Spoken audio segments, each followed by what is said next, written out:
Hi, Kurtz here for Easy Access Math, and today we are going to have another lesson on simplifying radicals. Now, take a look over here. I have my perfect squares in radicals.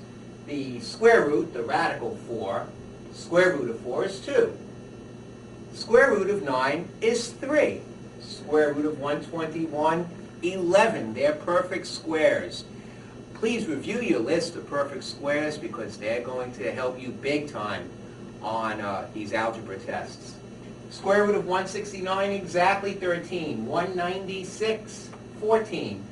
Look, the digits are just transposed. That's how I remember 14 times 14 is 196.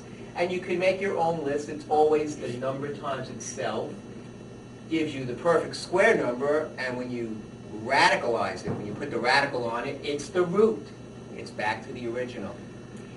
But this lesson is on simplifying radicals. What happens when you get a number that's not a perfect square? It's not on your list. It's not one of those numbers that are the perfect square numbers that I want you to become comfortable and familiar with. Well, you still are required to simplify and break it down if you can. So 52 in the square root, radical 52 can be broken down as, let's think, what's the highest perfect square in 52? Go over your perfect squares, try dividing 4, 9, anything up to the 52. Not going to try 121 because it's more than 52. But 4 goes into 52 13 times. 4 times 13. If you play cards, you know that there's 4 suits and 13 cards in each suit. And there's 52 cards in a deck. So that's how you can remember 52. 4 times 13. Now, the 4 is my perfect square. It comes out of the radical as the 2. Let's put that here in blue. There's the 2 coming out of the radical because it's the square root of the 4 when it comes out. The 4 doesn't come out as itself. It transitions into its root. So it's the 2 that comes outside. We don't have a perfect square for the 13 part, so that stays in. So the square root of 52 is actually 2 radical 13. Let's take a look over here. I have some for you. Why don't you stop the video right here and try on your own.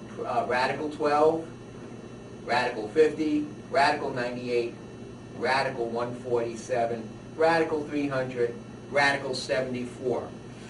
And only square root if you can. There may be one that you can't do anything with. So take a look at them and then restart the video. I'll be here waiting.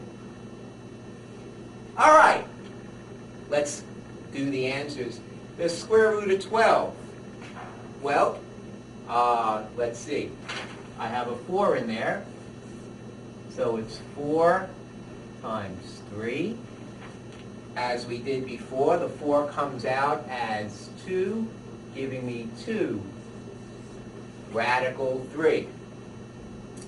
Let's take a look at that 50. The perfect square in 50, 5 times 5 is 25. So I could do 25, which is my perfect square, times 2. The perfect square comes out as its root. The root is 5. The radical 2 part stays in. We can't do anything with it. 98. Any idea what goes into that 98?